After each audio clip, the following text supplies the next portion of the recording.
अस्सलाम वालेकुम दोस्तों, आप देख रहे हैं आज की ताज़ा तरीन। दोस्तों, आज हम बात करेंगे इरफान खान की। इरफान खान आंतों के कैंसर में मुब्तला। चंद दिन पहले हमने आपको खबर दी थी इरफान खान के बारे में, जिसने अपने ट्वीट पर भी बताया था। चलो आगे बढ़ते हैं।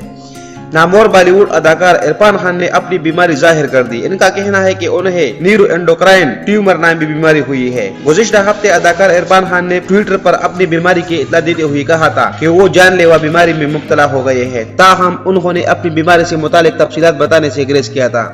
इरफान खान की ट्वीट के बाद बॉलीवुड स्टार और इनके बद्दाखों की जानिब से जल्द सेहतयाबी के लिए दुआ के साथ उनके लिए नेक ख्वाहिशात का भी इजहार किया गया था।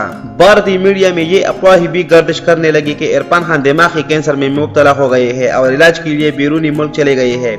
ताहम अब अदाकार ने खुद ही अपनी बीमारी से मुतालिक तफसीलात बताते हुए तमाम अफवाहों को गलत साबित कर दिया।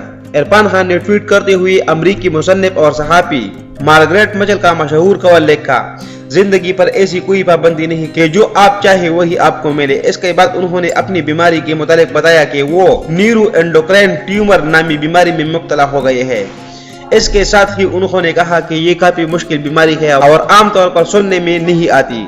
नीरू का मतलब सिर्फ दिमागी बीमारी नहीं होता। ताहम मेरे इर्द गिर्द मेरे मौजूद मोहब्बतों ने मुझे उम्मीद दी है। इसके अलावा उन्होंने अपने चाहने वालों से दरख्वास्त की कि वो इसी तरह अपनी मोहब्बतें और नेक ख्वाहिशात इनके लिए भेजते हैं। तो दोस्तों, ये थी आज की ताज़ा तरीन। दोस्तों, नई खबरों के लिए हमारे चैनल को सब्सक्राइब कीजिए और ये बेल आइकन जरूर दबाइए ताकि हमारी अगली वीडियो आप तक आसानी के साथ पहुंच सके। शुक्रिया।